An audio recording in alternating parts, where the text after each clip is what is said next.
All right, so today's presentation touches on getting a site started regardless of the style, and it's based kind of loosely on the article that I did for the Winter Christmas Tree Journal. Hello. How you doing? Good, can you hear us? I can hear you great. And can you see our presentation? I can. Perfect. Good news. It's Chris Harrington from Halifax. Hey, Chris, it's Jim DeLong here. Hey, Jimmy. How you doing? Good, buddy. And you? I'm doing great. Good. Nice to see you. Yeah, no, it's a great topic. I'm sorry, I joined in late here. I'm in Toronto and I'm an hour behind, so. We were going to stop in the way home, have a hockey game with you. Yeah. Come on up. That's good. Thanks for joining us. I'm Jay, and I've got some growers with me here in the room. So we're just going to go through this presentation, and then we're going to open it up for discussion, make sure we get lots of advice out here. Okay, perfect. Thank you. All right, so at the very basic level of plant science, to grow a plant, whether it be a daisy on your windowsill or a tree in your Christmas tree lot or the grass on your lawn, whatnot, you need 7 essential things. Do you guys know all 7 of those? No. No. Water, light, try. nutrients. That's 3. Oxygen. Soil, air. Soil. Yep. Pretty good start. Those are the 7. So you need air, which is providing carbon dioxide that the plants need for photosynthesis. You also need oxygen. You need space so that they have room to grow without competition. You're going to need temperature. So for Christmas trees, that means you need a cyclic climate like we have so that they have a dormant phase and a growth phase. You also need sunlight for photosynthesis, water. You need nutrients to help them grow. And especially with Christmas trees, you need time. You know, there's a lot of active lots, Jay, that doesn't have those 7 things. Yeah. That's why we're starting What was the slow. last one? Time. Yeah. Probably all have enough. Yeah. So with enough effort, you can grow a Christmas tree theoretically anywhere. We've grown trees in test tubes and landscapes, in lots, sandy soil, clay soil, rocks, just about anywhere you can think of. But the question that I want you to think about throughout this presentation today is, should you? Does it make sense to grow a tree in an environment that isn't going to be conducive to its growth? Given the option, you should be looking at something that's going to be able to provide those 7 essential elements so that you don't have to waste your time and money trying to provide for it. So there's those 7 essentials again. So theoretically, we can grow a tree anywhere. The question that we're trying to get to is, why would we?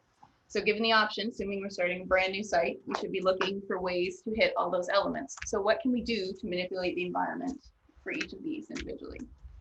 And this is a question I'm posing to you guys as growers.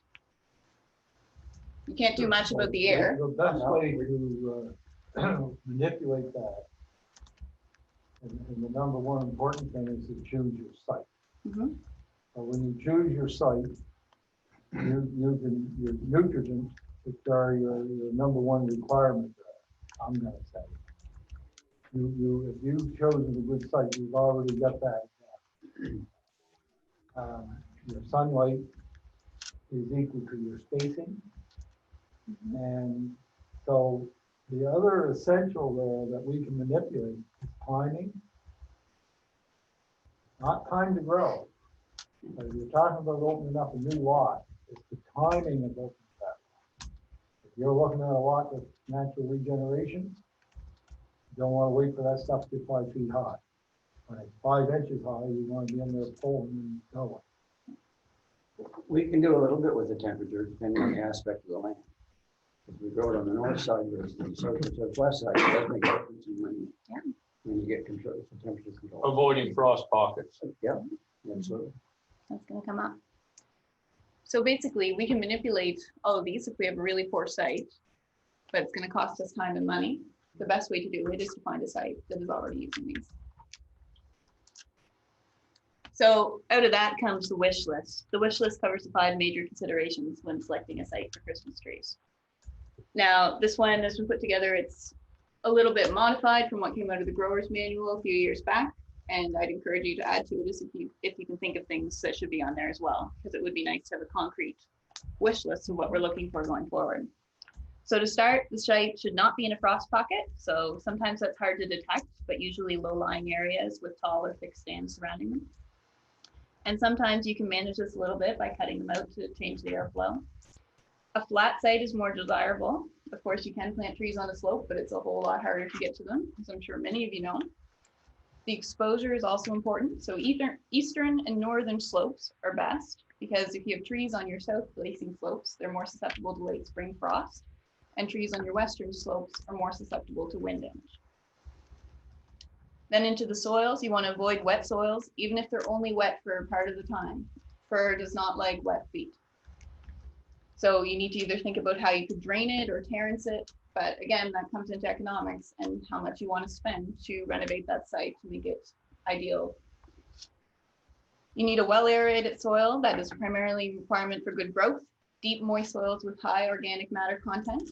But you need to think about what fertilizer requirements you need to make these better. Also, I'm going to add in there, you need to think about what you have for ground cover. So if you have a site that is overgrown in weeds, which most of woodland is going to be covered in weeds, you need to pick something that is going to be manageable and have a plan going forward. So how do you know if your site meets all of these wish list requirements? You look around. You've got to look around. Visual, Yeah. A lot of people though with this, I mean, if you're sitting on 1,000 acres of land, you certainly can you can be more fussy about what you're going to take. Most people, either they happen to have a clear cut, or somebody was, the father did something maybe, or the parents did something, and they stepped into this because it regenerated with fir. A lot of these were, if I would have waited for all of this to be perfect, I still wouldn't be growing Christmas trees. Yeah. Because I mean, the land that the trees that we're growing right now on, there's probably, it probably wouldn't have 50% of what you're asking for here. But it was available and it was clear cut. And she's going to talk to us about how to interpret a soil test. So this is a soil core. They also have auger ones, which have a kind of a wider bottom. You guys have all seen those before. So if you can use this on your property, that's great. Go to a depth of 15 centimeters, but realistically, especially in Lunenburg County, you aren't going to get to a depth. No. So that's when the soil auger comes in, or even a spade. Just make sure all your samples are at the same depth. And what you want to do is walk a W pattern or zigzag across the lot. And of course, you're going to break them into sublots. So if you have higher terrain and lower terrain, you do the lower one. Walk a W pattern across to count your steps, and every so often stop and take a soil sample, put it in your bucket. And then when you get to the end, shake it up and take a subsample. That's going to be your best way to get a good concrete sample and good representation of the lot. And you feel the W pattern, and I'll ask you, why a W as opposed to an S or an R, or why a W pattern? Well, the W or a zigzag, they call it, it'll depend on the size of the lot. It's a good average representation. So if you think about how a W is going across, you're getting some on the edges, you're getting some on the back, It's random. some in the middle. Yeah. It's a good way to help you randomize a lot. This method is suggesting that you're really only taking one from your lot in the end, but you're taking a subsample from that mix, are you? So you would take, say if you had a higher spot and a lower spot, you're breaking it into two sections, so you'd have two samples. Okay. Yeah. But I really, just- you'd have like 50 cores. Right, but in the end, you're having a sample from the hive and a sample Yes. from the loft. Yeah. So also, if it's going to let me show you this. This was intended for those of us who are joining online. So we have, but what these links are, one of them is how to take a soil test. It's a really good PDF document that kind of goes over why we do that W pattern representation. There's also one on there on how to interpret basic things, but most of that is based on forage or crop production. So that's not going to be super specific to Christmas trees. The submission form is on there as well, and you have to make sure it's a soil submission form at the top. And then there's also the soil survey maps that were done across the province. Have you guys seen those before? You have? Okay. But you want to get a good idea of what's there, you can use the soil maps to look at those. All right. So what's next? How you set up the lot is going to be based on planning, like we've discussed. So you'll need to think about what you're going to have available to you for resources, which includes equipment and people over the next decade while that tree's growing. So your lot size, your lot style I should say, is going to be determined based on the land that you have available, your equipment that you want to use, and the resources that you have, as well as how much you'll have for help. And you have to think about that for the next 8 to 10 years. So however long you're going to be growing that crop of trees, you need to think about who you're going to have to take care of them. Trees bound for export versus trees bound for a cut and choose operation are going to need different setups. You need to think about that as soon as possible. And then you also need to take time to consider what you need for roadways, where you're going to store your trees once you cut them, and where you'll turn trucks or reserve for parking. So those are all kind of layout options that you're going to need to consider very early on. So as far as lot style goes, this is what we'll see primarily across the province. It's a natural regeneration style.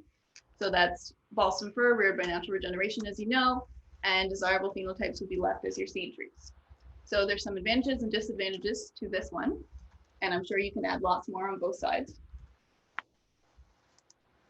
Then you also have natural regeneration with interplanting. So when you're trying to up the density of your lot, you're interplanting seedlings and still remaining with the seed trees. That has a few more advantages because now you are able to improve genetics within the lot, and you can also raise your density.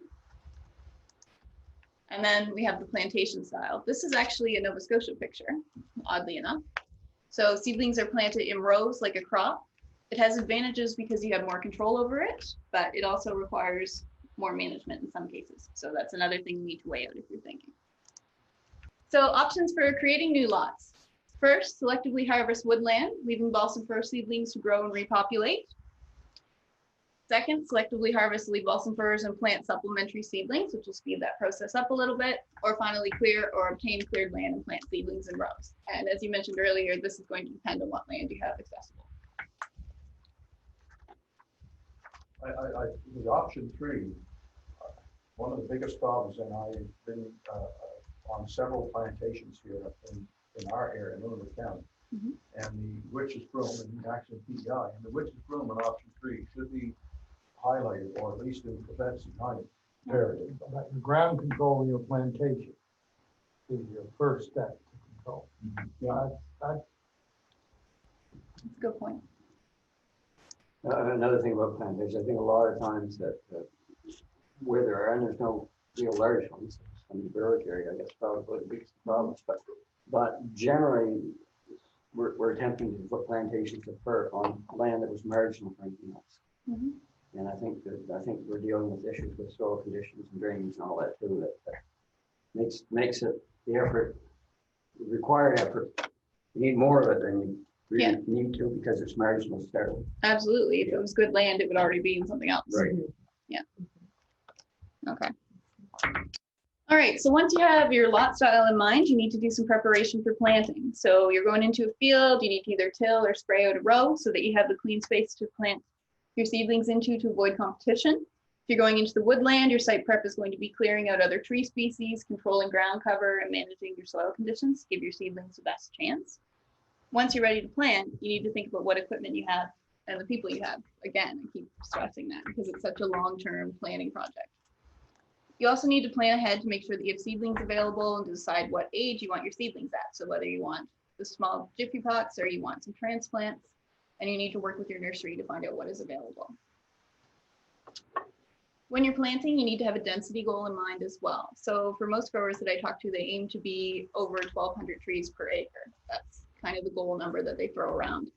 But you think about it, if you're growing tabletop trees, you can be a lot heavier than that because they're not going to grow high enough to be any competition. All right, so here's some of the equipment options available for planting. So there's a tree planter or dibble bar there, and this is just one variety. There's lots more that are fancier. There's a homemade tree planting implement there. It has a cutter to open the furrow, a kid to drop the seedling in, and wheels to close the furrow. And finally, I like this one. This is what I can only assume to be a grandchild that he's getting ready, because by the time that tree's ready to harvest, he's going to be pretty able-bodied and ready to help him. So that's a management practice too. Well, that's work plans, the labor. He's having fun. That can cause an issue. Might be another consideration you need to. All right. So these are your nurseries, Nova Scotia. So seedling stock in Nova Scotia is available from 3 main nurseries. Some growers also use wildlings, which are just pulling seedlings from the woods. but nursery seedlings are usually better quality. All right, so when you're thinking about spacing, you need to think about what your market is going to be. So are you selling little tabletop trees, or are you going to have to sell a really tall tree? That's the tree at the White House. So that's going to determine your spacing. So here's a chart that helps to put that into perspective. So this is the spacing that you would need. This is, again, designed for the plantation style. So when you're actually controlling your spacing.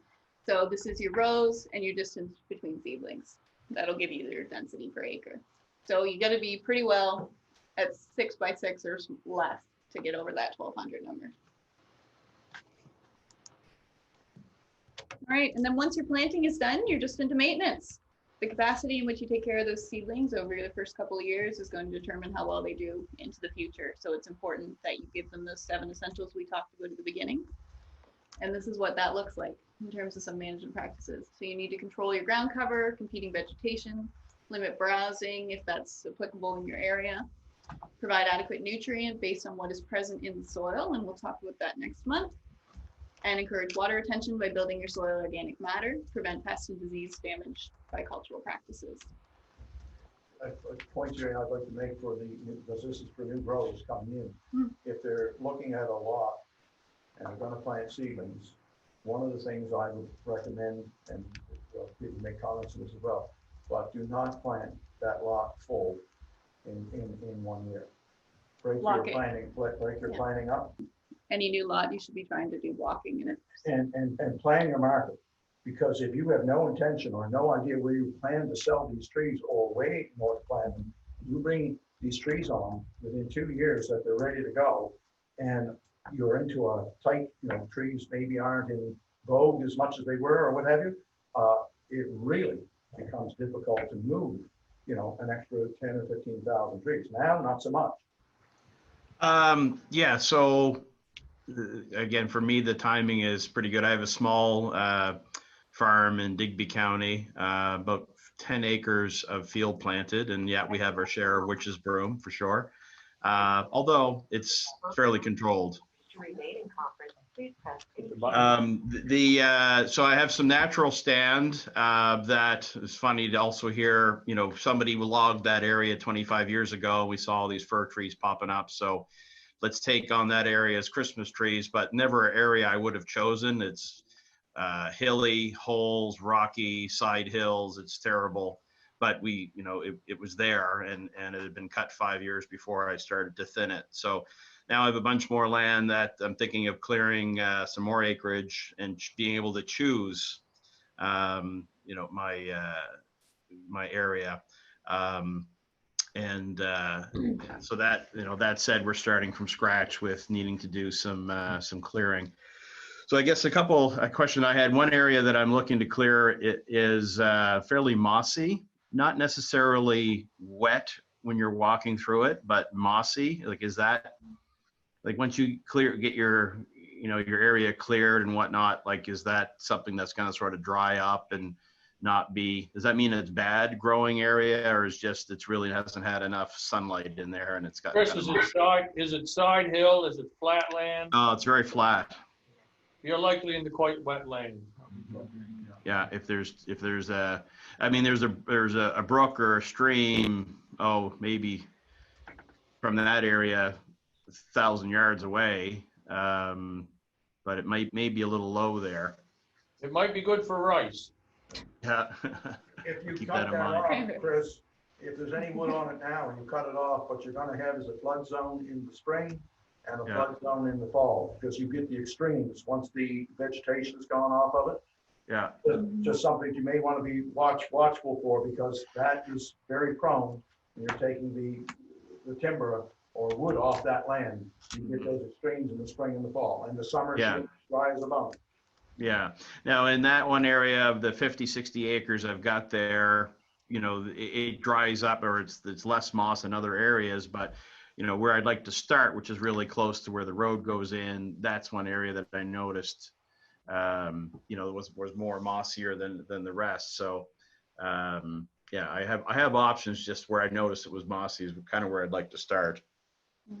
So my other thing, when you clear this land and you're falling trees, we do it fairly manually with a truck and winch, and we don't have a harvester or anything. So do you just kind of leave the tops and the branches and kind of just leave it where it lies, and in 3 or 4 years as these fir are coming up through? I mean, it's loaded in fir in there. Like, you know, they've got all kinds of fir that even in this mossy area that are 2 or 3 feet tall, they're all over the place. So I know the fir are going to come. You just leave everything where it lies and hope that it rots enough that in 3 years, when you start getting in there and thinning and doing whatnot, that it rots out. Because that area that's mossy, what kind of an overstory is there now? And you say there's quite a lot of fur coming up in it. Because sometimes when you cut that off and leave those fur, the exposure is going to burn them up. Yeah. So what's in there now is a lot of, well, it's a mixture. My grandfather would have cut that area. We had a big sawmill down there. So 60, 75 years ago, he would have cut anything that would have been a decent size out of there. So there's pulp and there's, 8 or 10 inch logs, and there's some hardwood. So it's fairly covered in there right now.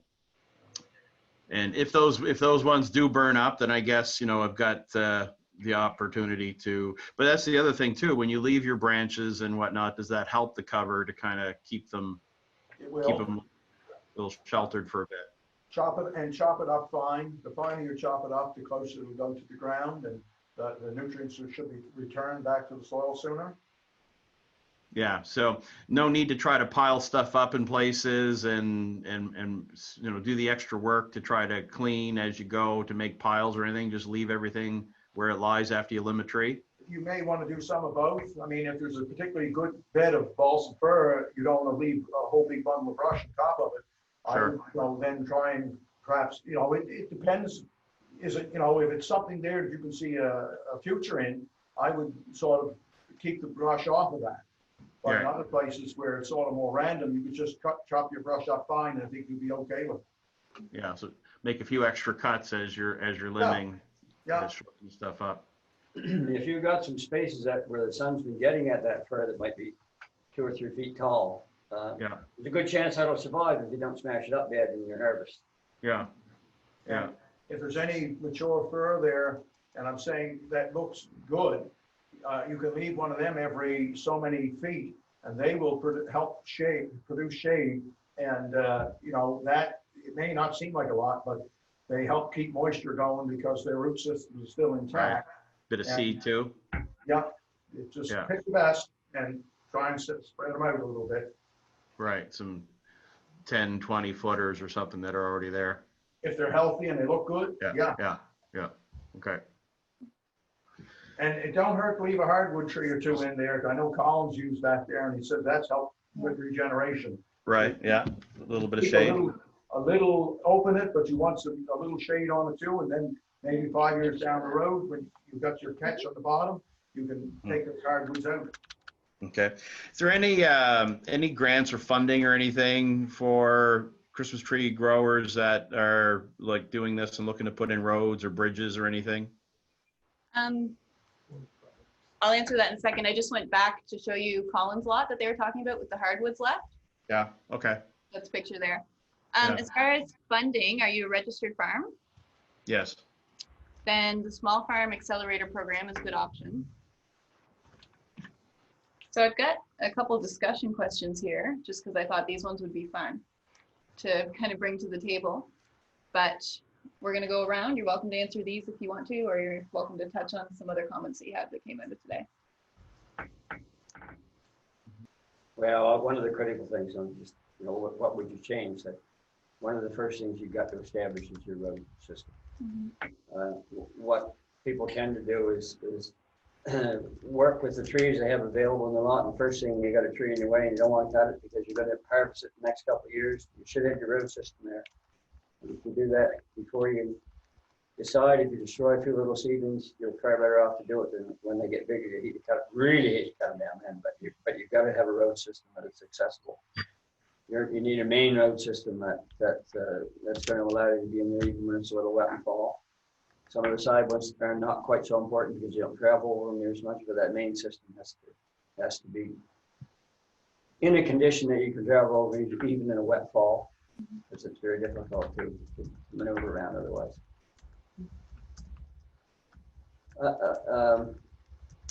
Be really selective on the areas that you want to grow your trees in. When we talk about we're going to grow trees on this area that's been clear cut, but in that 25 acres, there are probably areas that probably even you shouldn't even try to grow a Christmas tree, because you're going to spend way more time and money than it's worth. So, you know, early on, steer clear of those.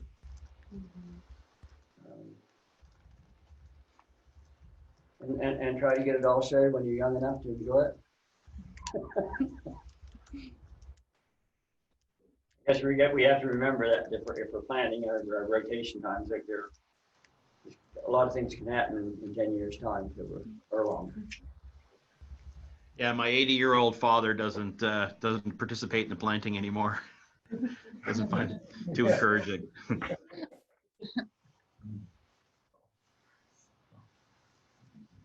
I'll let somebody else comment. You question me of what style should we be establishing new lots under. I think you have to have a huge overview of, first of all, where is this lot? How close is it to a populated area? Is it off the road? Is it, is it in rural Nova Scotia? Because these things all impact. If it's close to a say a town or a city, and your land is behind your house, then you probably got a great, or somewhere near that you probably get a great lot for you cut, and you'll probably get decent good money, and you can handle your trees without the need of exporting them, and good returns on that if you can handle that and control it.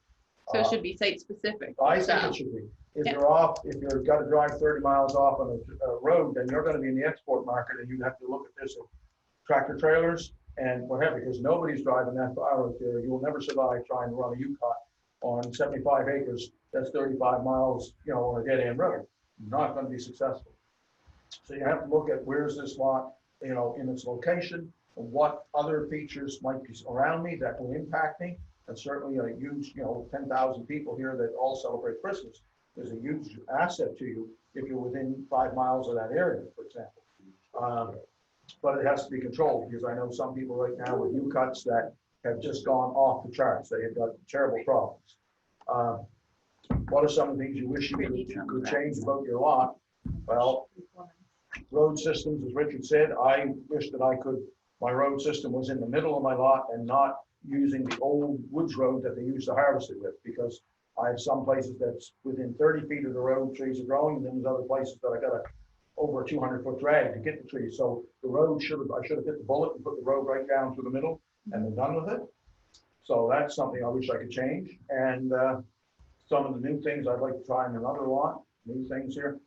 Definitely, I would like to see my C trees geographically entered in on a lot. So every so many acres, there'd be, site-specifically grafted seed trees in there of the best genetics possible. And once planting would be an option to start a new lot, but they have the ability to have some of the best genetics, seeding that lot in is a huge, huge thing. That's, that you have the best genetics possible, and it's able to be done now. You can do that, but for my age, at my age right now, if I was 20, absolutely. Yeah, absolutely. No, not yet, but within weeks right now. So, yeah.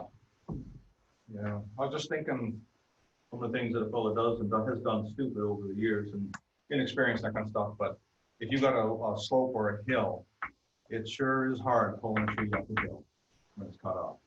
And if it's any way possible, a road down the middle of your lot, but as well on the edge of your lot, because a lot of times trees are way off in the distance.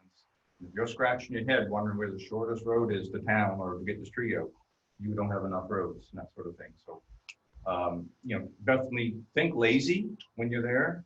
Think like, how's the easiest way to do this? And same thing when you're retailing trees. I'd love to be out there at 85, 95 selling trees, but I don't want to be yanking a tree to a baler. Think lazy and get things done that makes work easy for you.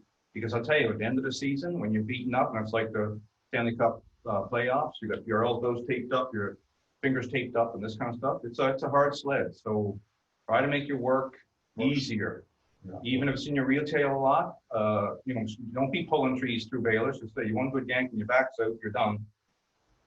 And like, don't pull trees uphill. Again, just try to, and say it's like, look at your lot and see what you can do to make it easier. Like every lot's going to be different because Nova Scotia, it's up and down hills and that sort of thing.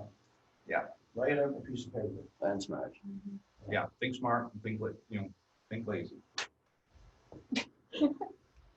Work smarter, not harder.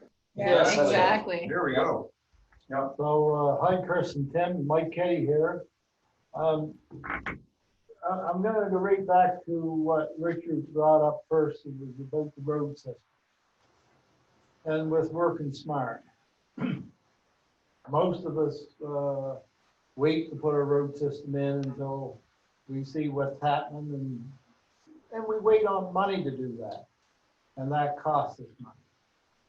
So if you're gonna work a piece of land, you gotta be able to get to it.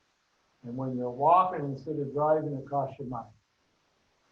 When a lot of people, myself included, would not build one-sided roads. Well, I can tell you, every tree lot that I've got, most of them are against a piece of wood. And no, you can't grow trees next to the woods. And yes, if you build a road next to the woods, you can only use one side of it. But I will guarantee you, it will pay for itself and pay you a dividend. Because those trees that are trying to grow in the shade, you will spend more time working on them than you will on, on those trees that you can drive up to and growing over in a healthy part of your lot. So once you have a good site and a good road system, then you can begin to work as smart as possible. So for me, I think that's a very important thing.